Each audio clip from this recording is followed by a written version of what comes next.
13:35 en todo el país. La temperatura en este momento.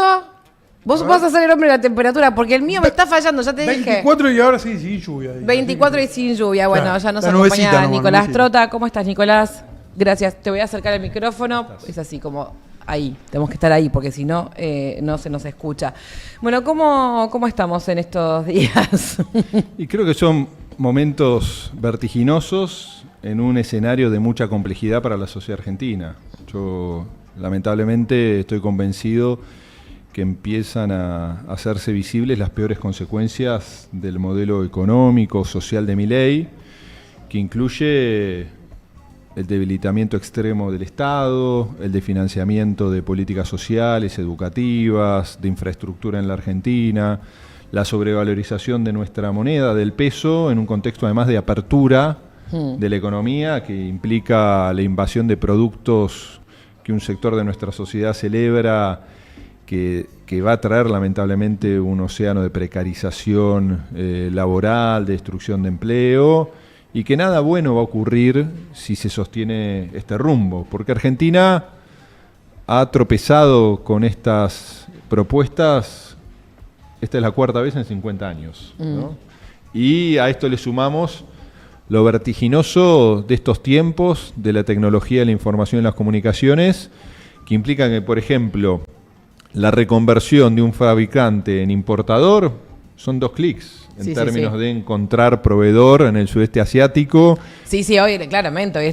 Todo es 2 segundos. En los 90 implicaba viajar a China, conocer las fábricas, probar la mercadería, ver cuándo llegaba. Y es por Mercado Libre directamente. Ayer lo hablaba con un funcionario muy importante de la provincia de Buenos Aires que me decía que las 2 fábricas de suéter más reconocidas, me dijo las marcas, inclusive Mar del Plata, que son marcas muy conocidas, están trayendo todo de China y se quedan con la distribución y la cobranza, nada más, ¿no? Y eso qué implica. Me decía lo mismo los otros días el presidente de CAME, con otra marca de electrodomésticos muy conocida de Santa Fe, que se está transformando en importador directamente y deja de fabricar en la Argentina. ¿Y qué va a pasar con todo eso? Bueno, ahí está la pregunta, ¿no? que hacía después el ministro de Economía cuando le preguntaba a Majul el tema de importarse un jean por $25, y entonces, ¿dónde se cae el empleo? Y ahí se cae el empleo. Ahí se destruye empleo. Se destruye porque se deja de fabricar, porque se deja de cuidar justamente la mano de obra argentina, porque también tenés transportistas, tenés un montón de puntos en el medio. Toda la cadena de producción y toda la capilaridad que eso genera. El sector textil, para poner un ejemplo, lo que no quiere decir que no discutamos,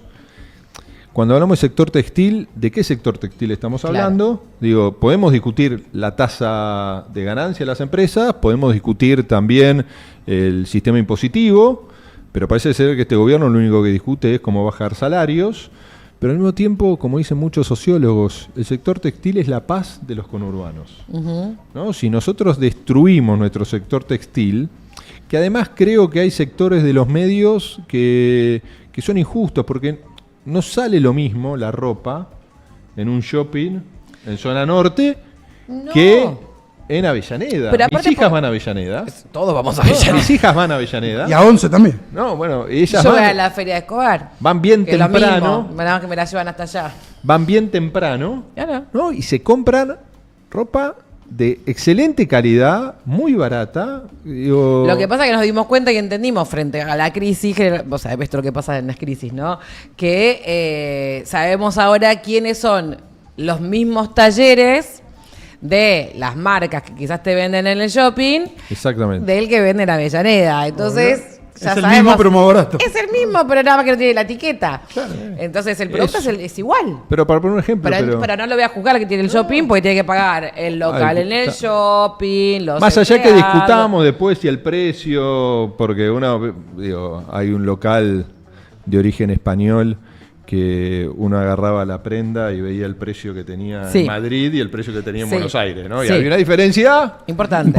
Cuando en Madrid, calculo, los alquileres también deben ser caros en esos shopping donde están, ¿no? Entonces creo que ahí también hay cierta voluntad de maximizar ganancia. Bueno, pero al tener, digamos, a ver, yo digo, si yo quiero ir al shopping, me da la comodidad de ir al shopping, y que voy y encuentro ese local y tengo la posibilidad de pagar y lo pago y ya está, listo.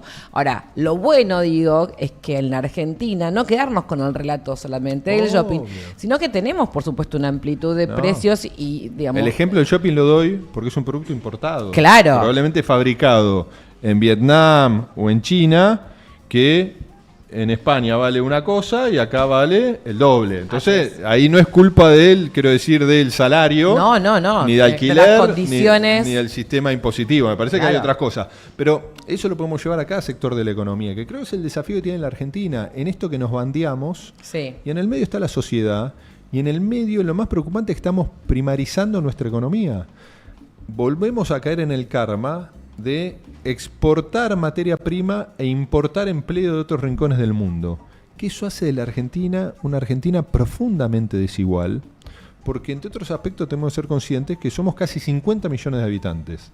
Y no alcanza con el sector agropecuario, que es el sector más dinámico que tiene la Argentina, que está a la vanguardia de la productividad, de la tecnología. Somos un ejemplo en la capacidad productiva que tiene nuestro sector agropecuario y hay que defenderlo. No alcanza con el petróleo no convencional, que ahora ya no tenemos dependencia externa, sino que estamos exportando energía y eso también nos fortalece la balanza comercial, que es un punto central por la historia económica de la Argentina. No alcanza con la minería que está por consolidarse si generamos condiciones no como el RIGI, sino condiciones que sean beneficiosas para toda la sociedad. No alcanza con la economía del conocimiento, ¿no? Si no le sumamos el sector industrial, que es tener empleo, sumar valor agregado a nuestra economía, porque si pensamos que alcanzan con exportar materias primas e importar todo hecho de otros lugares, sobra la mitad de la Argentina. No somos Australia, por ejemplo, que Australia tiene en las condiciones actuales 8 veces más que nosotros de recursos naturales por habitante. ¿No? Y Australia es casi la mitad de la población que somos nosotros. Entonces, cuando uno se enamora de un modelo, tiene que verlo en profundidad. Y eso es lo que estamos discutiendo ahora, en un contexto, además, donde todas las reformas que se presentan como soluciones mágicas a problemas estructurales, y sabemos por la experiencia económica que son malas señales para el futuro de nuestro país. Estabas hablando justamente de reformas, ¿no? De, digamos, como salvatajes, digo yo, no poner la alfombra sobre la mugre, ¿no? Y hacer de cuenta que acá no pasó nada y que esta es la solución. Y me quiero meter un poco en el tema de los pibes, ¿no? Digamos, vos, un tipo que fuiste ministro de Educación, un tipo que estuviste muy metido siempre con la escuela, con los chicos, y en esta idea de que la solución a los pibes en la calle, a los pibes que están delinquiendo, es bajar la edad de imputabilidad. Vos estuviste mucho metido con este tema. A ver, ¿en qué contexto se está discutiendo eso? Se está discutiendo en el más brutal ajuste del sistema educativo y de las políticas sociales que incluyen lo deportivo en la Argentina. ¿No? Entonces, ni el Código Penal ni el Código Procesal resuelven los problemas de seguridad. ¿No? Lo primero que tenemos que decir. Lo que te enseña cualquier profesor de Derecho Penal es un delincuente o una persona que está por cometer un delito, no agarra el Código Penal para ver en qué tipo penal y qué pena tiene ese comportamiento que está por ejecutar. Le importa 3 caras, ¿no? Básicamente. Un adolescente de 16, 15, 17 años tampoco va a decir, che, ¿cuándo dejo de ser o cuándo paso a ser imputable por esta acción que voy a llevar adelante? ¿Tiene que tener un abordaje? Claro, tiene que tener un abordaje. Ahora, ese abordaje que da el Código Penal para establecer la responsabilidad es cuando llegamos tarde. Claro. El daño ya está hecho. Exacto. No se resuelve. Ahora, lo más importante, más allá de la edad, que la podemos discutir, como ha ocurrido en otros países, es la integralidad. Tenemos que desplegar la política preventiva y frente al hecho delictivo, si se baja la edad de imputabilidad, ¿qué respuesta le damos a ese adolescente que ha delinquido? ¿No?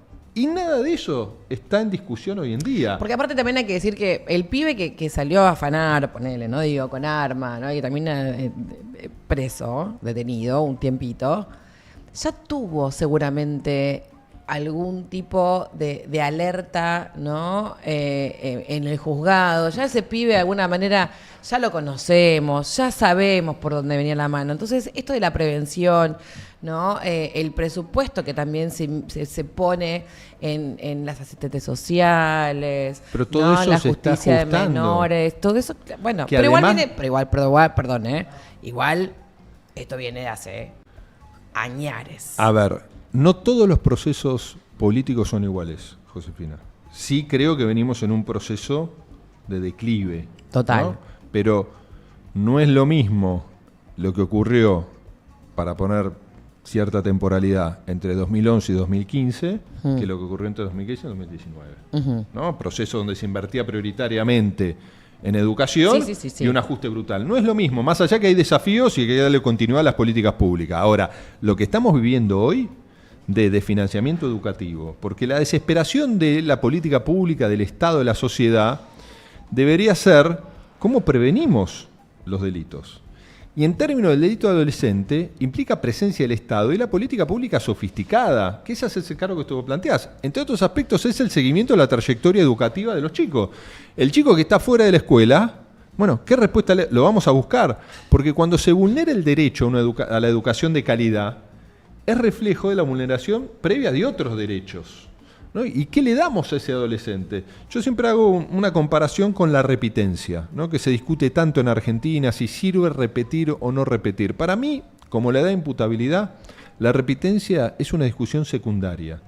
El fondo de la cuestión es, ¿qué respuesta le damos a un adolescente que está en tercer año de la escuela, debe 8 materias y no está aprendiendo? Si nosotros cuando lo dejamos pasar a cuarto, ¿no? Sí. Y fortalecemos su trayectoria, decimos, y debe 8 materias, tiene que usar cuarto y ponerse al día con las 8 materias que debe, le ofrecemos la misma escuela que lo trajo hasta acá, no estamos haciendo cargo de esa realidad educativa y social de ese chico, lo estamos abandonando. Ahora, si ese chico lo hacemos repetir y cursa nuevamente el tercer año, todas las materias del tercer año, va a volver a fracasar, porque le estamos ofreciendo la misma escuela. No estoy tan...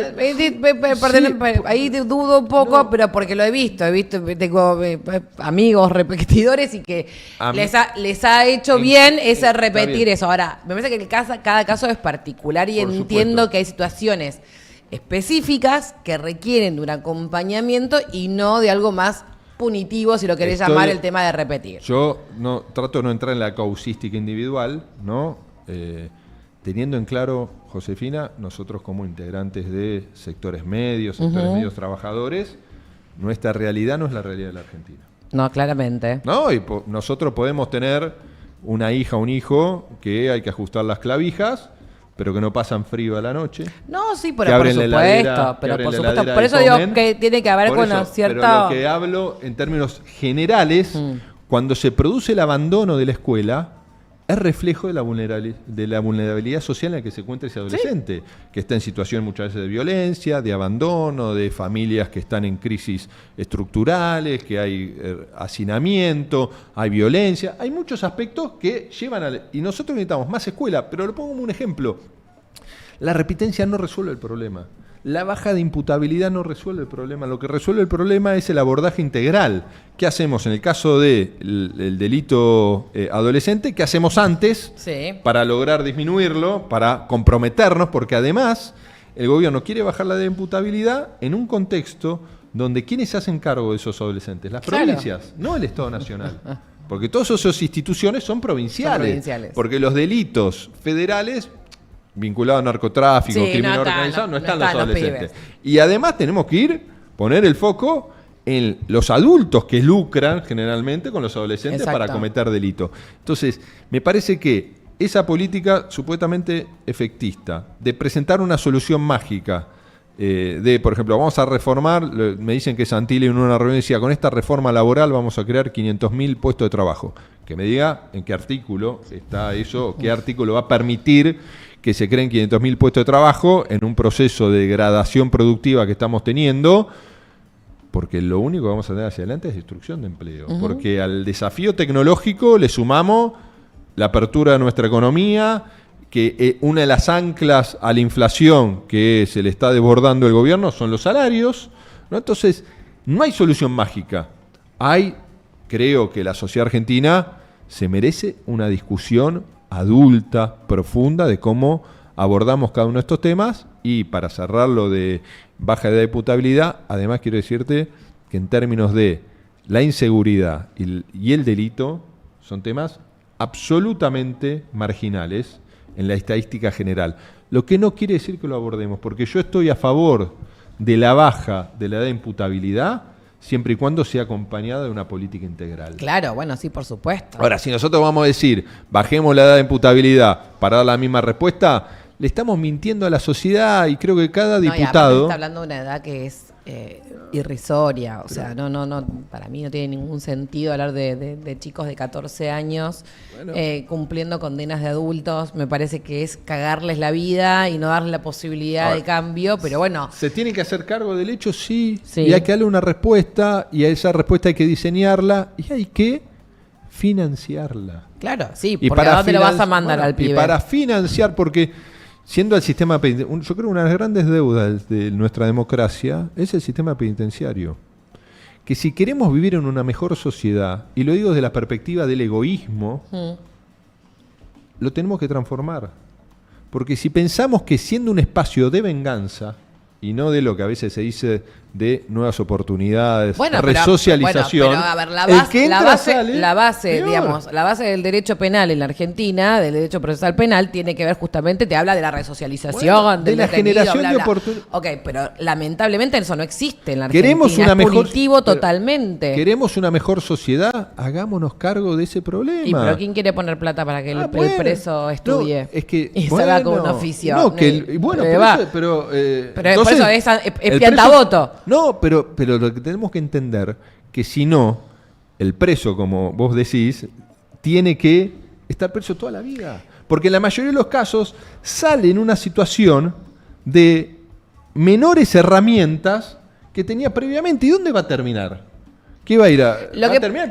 Bueno, pero ahí me meto una discusión, pero estamos hablando de determinados delitos. Ahí me parece que también hay que hacer una distinción, o sea, si vamos a meternos en lo que tiene que ver con la idiosincrasia del sistema penitenciario en la Argentina, ¿no? De lo que es el derecho penal, el derecho procesal penal, que tiene que ver y dice, por supuesto, y establece que hay que resocializar a aquellas personas que tienen conductas delictivas. Me parece también que hay que hacer una discriminación en cuanto al tipo de delito, ¿no? Porque hay delitos que no están contemplados así, digamos, en el Código Penal, que sabemos y que ya hay estudios que afirman y reconfirman que esas personas no se pueden resocializar. No, está bien. Entonces, si vos vas a decir que va a haber un violador, ¿no? Un abusador de menores, un femicida, ¿no?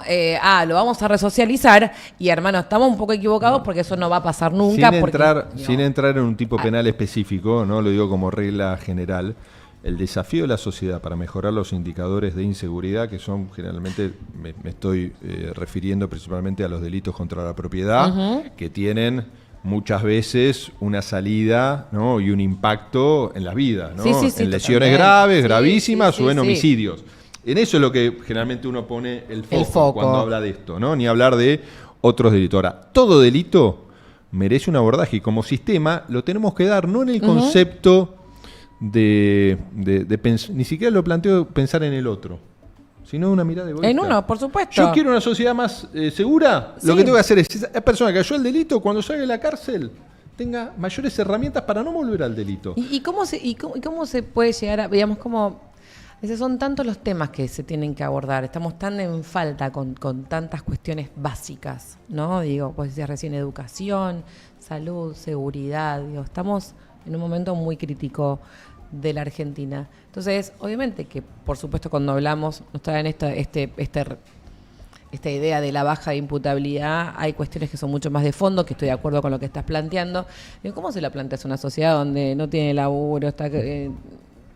digamos, no llega a fin de mes, aunque tenga laburo, no puede llegar a pagar las cuentas, cada vez le aumenta todo más, le dicen que la inflación es del 1.5 o del 2.4, pero cuando vas al supermercado, cuando te llega la cuenta de luz, te subió un 100%, digo, ¿cómo se hace? ¿O quién está capacitado para hacerlo? Bueno, primero, creo que Milei tuvo un atributo muy positivo en términos electorales, que él tuvo la capacidad de canalizar el enojo y la decepción de la sociedad argentina, que no es único en nuestro país. Es un proceso que se está viendo en distintos lugares del mundo. Por eso uno ve la emergencia de estas expresiones radicalizadas de derecha en distintos lugares del mundo, que han crecido, en algunos lugares se han transformado en gobierno y en otros se han transformado en segundas o terceras minorías de manera inédita. Ahora, y eso lo acompañó con una solución mágica, que era la dolarización, ¿no? Que generaba como la expectativa, inclusive en la sociedad argentina, de recordar algunas cosas buenas de la década del 90 y parece que nos olvidábamos todo lo negativo que tuvo la década del 90, que derivó en la crisis social y económica tan profunda del 2001-2002. Ahora, me parece que quien gana canalizando el odio no está teniendo la capacidad de construir y superar esa agenda, porque creo que Milei lo que ha hecho es profundizar este conflicto social, ¿no? Y que creo que sigue siendo un gobierno muy joven, ¿no? Creo que sigue teniendo algo de crédito porque van 2 años de su Para mí tiene mucho crédito. Sí. O sea, creo que al menos lo que veo en la calle, en las redes, etcétera, digo, creo que tiene mucho crédito todavía. El crédito se le había empezado a diluir el año pasado. Sí, pero ¿no? después volvió. Y después creo que ahí volvió a tener una capacidad electoral que implicó también un acierto de Milei, que yo no comparto, pero de ese establecimiento de un vínculo ¿cómo puedo decir? De groupie con Donald Trump, ¿no? Que le permitió, y eso es un acierto de él, ¿no? Que le permitió un salvataje inédito en términos económicos en un proceso electoral, y creo que ahí tuvieron un mérito electoral de introducir el concepto del lunes negro.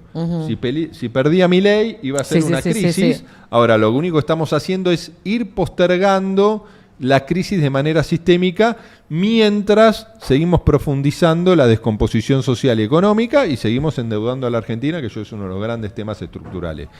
Para responder tu pregunta, creo que la política lo que tiene que hacer es discutir y debatir sin miedo, defendiendo sus ideas. No importa si tus ideas hoy son mayoritarias o minoritarias. Uno tiene que decir lo que piensa. Y la especulación en política creo que lamentablemente es la regla muchas veces, y eso es lo que tenemos que erradicar para que sea una disputa por ideas y después que la sociedad elija. Y por último, preguntarte, cuando uno piensa en las próximas elecciones, ¿no? Presidenciales, sí. Habiendo toda la desilusión que hubo, ¿no? Bien lo decías recién, ¿no?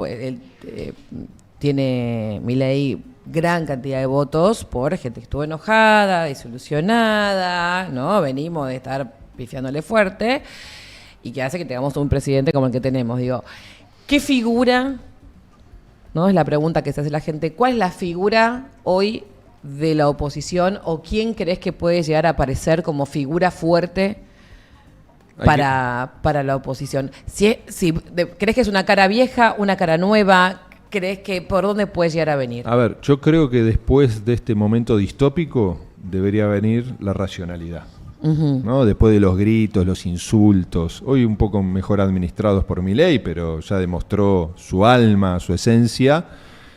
Tiene que haber una persona que intente sanar la Argentina en todos los aspectos y que dé las discusiones. Digo, yo creo que se viene en la Argentina una etapa de consensos, como ocurrió en el 2001-2002, porque estábamos tan mal que lo que estaba en juego era la propia existencia de nuestro país, ¿no? Y creo que eso es lo que vamos a tener por delante. Creo que desde la oposición de hoy, donde el peronismo es protagonista, ya no hay liderazgos hegemónicos, hay que volver a construir liderazgos. Y me parece que hay que buscarlos, hay que construirlos en los próximos tiempos. Si vos me decís a mí, digo, creo que Kicillof es una persona que puede ser uno de los que esté en esa discusión.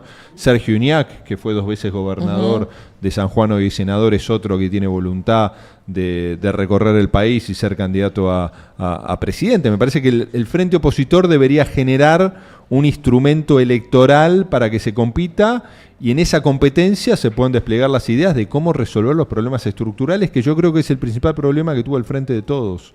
No se hizo cargo de los desafíos que tenía la Argentina, más allá que estuvo atravesado por las plagas, ¿no? Por la pandemia, por la guerra, por la sequía.